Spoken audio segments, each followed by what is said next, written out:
Ал құрметті көрермен, біздің бір шуақты күні, қыс деп айтуға да ұяласың. Көктем күн нұрын шашып тұрған күні Жамбыл облысы Тараз қаласынан жаңа Яндекс таксимен келдім, 2600 теңгемен.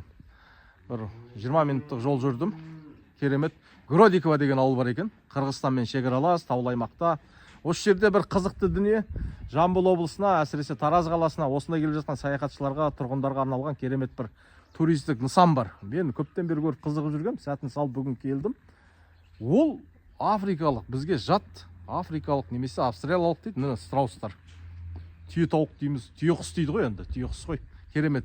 Осы Гродикова ауылында Бақтияр деген бауырымыз тұрады. Менен 10 жас үлкен екен өзі.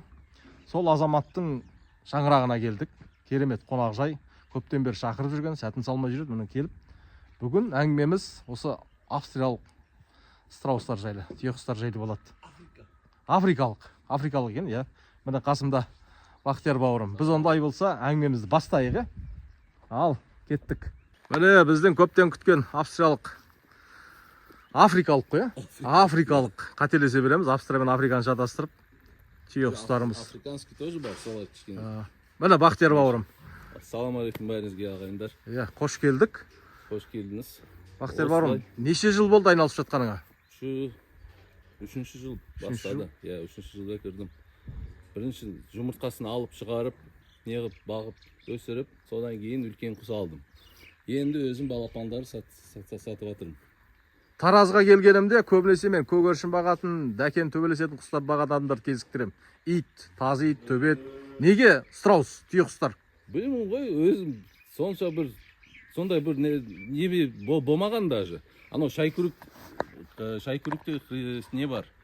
Балық шаруашылығы. Иә. Сонда сол аты кім еді? Атын ұмытып қалдым. Соларда, в общем, страус көргем, сояқа балыққа барғанда. Содан жұмыртқасын алып, өзім үйде инкубатордан шығарып өстірдім ғой, бірінші нелерді. Бір жұмыртқасы неше тұрады? Былтыр 20 мыңнан бастады. Сезонның аяғында уже почти 30 мың болған. 30 мың? Бірақ ешкім сатпайды жұмыртқаны. Қайдан алдың сен? Мен айттым ғой, неден алдым? Абике деген. Абикеден? Неше күнде ашылып шығады инкубаторда? 43 күн. 43 күнде? 44 күн, иә. Бағу қиын ба? Жоқ, сонша қиын емес. Қас сияқты ғой, үлкен қас, қой сияқты. Бәрі нелер жейді, сәбіз болсын. Адамдарға ашуланшақ емес па, былай шабуылдап? Жоқ, вообще. Тек қана анау сезон бастағанда еркек айғыр болады да, не қылады. Түйелер сияқты шабуылдайды екен ғой. Бірақ мыналар нормальный, спокойный. Ат сияқты ғой, в общем. Мініп көрдің ба бір? Мініп жүрге бола ма екен? Мен 140 килом. Қызығы сол ғой, мініп адамдарға қызық көрсетіп балашаға. Мен болса, ниетім болса, пожалуйста, мінгізейін. Сырттан келіп көріп жүрген азаматтар бар ма қызығып? Жоқ, келген, конечно, бар. Қазір уже заказ беріп жатыр адамдар. Уже бүкіл Қазақстанға балапандарын жіберіп жатырмын. Былтыр жіберген, осы жыл уже бір жылда неше жұмыртқа алдың? Бір құс 40-тан 60-қа дейін жұмыртқа береді. Керемет қой. Соның почти 70-80% не шығады неден. Аплод жақсы болса, ашып шығады, ашып шығады, иә. Неше күнде аяққа тұрып өзімен өзі емін еркін жем жейтін болады ашылғаннан кейін? Шыққандан кейін 3-4 күн ештеңе бермейсің. Содан кейін жай бастап специальный корымдар, анау индюкқа, бройлерге арналған корымдар бар ғой, специальный, заводской. Соларды жай беріп жатырмын. Неше күнде жұмыртқалап шығады? Жұмыртқа неше күнде туады бұлар? 43 күн. 43 күн ашылады. Ашылады. Ал туатыны қанша жасында туа бастайды? 2 жастан бастап. 2 жылда, иә? 2 жылда. 2 жылдан бастап туады. Бірінші жыл жұмыртқалары кішкентай болады, почти 1 килома, 1 килода 200. Содан 3-ші жылдан бастап уже жұмыртқалары почти 2 килоға келеді. Бірде 8, бірде 6, в общем. Қуырып жеп көрдің бе, дәмі қалай екен? Жеп қойдым, дәмі тура телятина ғой, анау сиырдың еті. Мынаның еті ма? Иә, айырламайсың. Ал жұмыртқасы ше? Жұмыртқасы қаз жұмыртқасы сияқты. Қаз жұмыртқасы сияқты. сияқты. Бірақ жылтоғы кішкентай, белок. Ағы көп болады, иә? Керемет. Осындай үлкен біреуін сойып көрдің ба? Жоқ, сойған жоқпын. Сойған жоқсың ба? Сойып соғымы қанша килограмм шығады екенін білетін. Құстарымды соймаймын, наверное. Бұларда ауру бар ма? Қандай немен ауырады? Шүкір, ауру вообще жоқ ешкенде. Ауру жоқ, а? Тек қана препятствие бірдеңке болса, аяғы сынса, все. Содан анау неден басқа, пышақтан басқа помощнигі жоқ. Сол Сенде қазір нешеуі бар? қазір бір еркек 5 ұрғашы. 5 ұрғашы. Вообще бір ұрғашын не қылам мен, тағы әкеліп. Қанын ауыстырайын деп жатсың ба? Бір еркекке 3-4 ұрғашы нормально болады. Жетеді, иә? Иә, жете береді. Сондан несі? Мыналар неше жылдық қазір сенде? Бұлар 5-6 жылдық. 5-6 жылдық. Уже үлкен құс, иә. Ой, мынау шабуылдайын деп тұр. Қызық екен. Келіп қызықтап көріп жүрген азаматтар, саяхатшы, туристер бар ма? Аптада 1-2 адам постоянно келеді. Келеді, көреді. Сен енді осы түйеқұс бағуды бір үйде бір сабақ үйрететін сондай бір не ашуға ойың жоқ па? Адамдарға үйрету, дәріс үйрету. Шын айтсаң, үйрететін ештеңе жоқ. Тура любой адам істей береді мына жұмысты. Қиын ештеңе жоқ. Суын берсін, жеміне берсін, болды ғой. Жеміне тек жүгері ма жоқ? Жоқ, анау. Вот жем болғанда мен разный нелер беріп жатырмын. Семечка, содан кейін арпа, содан кейін несі бар. В общем, бәрі нелер беріп жатырмын. Көкөністен капуста, көрдің ба, танцует. Уже скоро этот. Не, сезон бастайды. Жұптасатын кезі ғой. Иә, уже все, жай бастап жатыр. Көрдің ба, вот анау да тоже, вот. Қанаттарын жаяды екен, билейтін кездері әдемі болып тұр ғой. Қазір видео тоже көрсетем, соның видеоларын жіберем. Не қылсан, монтаж істеп, тоже сала. Әдемі екен. Сен бір өзің қарайсың ба жоқ, бүкіл отбасын қарай ма? Жоқ, бүкіл отбасым қарай. Бәрі қызыға ма?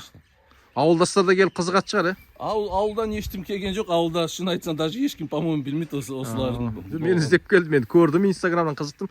Бұл саған бір қандай да табыс әкеліп тұр ма? Конечно. Жақсы табыс әкеліп. Жұмыртқасын сатып жатсың, иә? Жұмыртқасын емес, тек қана балапандарын сатып жатырмыз. Балапандардан? Биылдыққа неше балапан алдың? Биыл 40-50 почти. 50 балапан, иә? Нешеден саттың? Бірақ мен құстарды сезонның ортасында алғам ғой. Сол период, не период болған, адаптация деген. Сол период болған, содан. В общем, әр страва 3 ұрғашы болған менде. Содан 3 ұрғашыдан почти 40-45 балапан шықты. Нешеден саттың? Бәрін сатып қойдым. Бағасы қанша? Бағасы қазір минимум баға 100 мың теңге ғой. 100 мың теңге, ой, керемет, тамаша. Иә, мына айналысатын ақшар бар екен. Мал да бағуға болады, жылқы да бағуға болады, бірақ мына стауысыз бағып жатсаң. Ештеңе істемейсің да, тазаламайсың. Сиыр, ат сияқты нелер жоқ. Қораны тазаламайсың. Жылда бір рет тазалайсың да, бітті.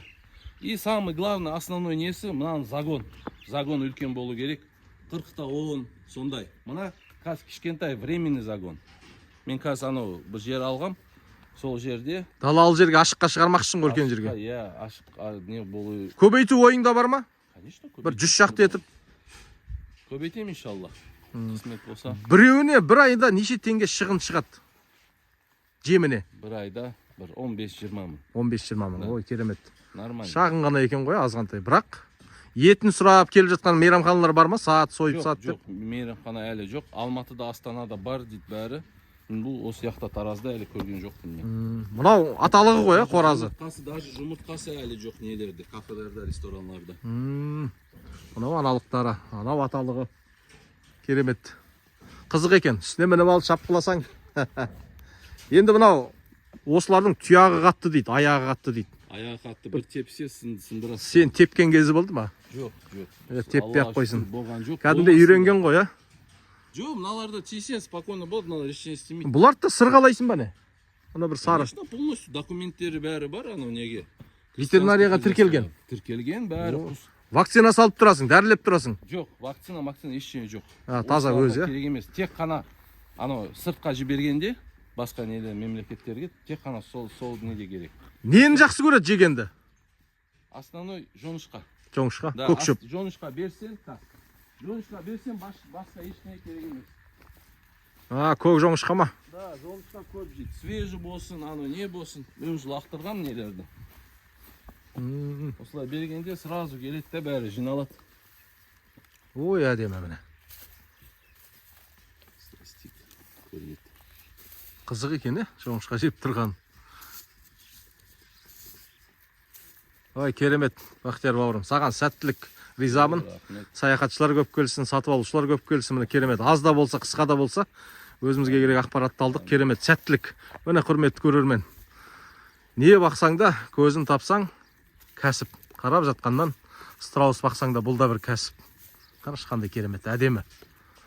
Осыларды көбейтіп сатып жатсаң міне. Жұмыртқасын сатам дейді, балапанын сатам дейді.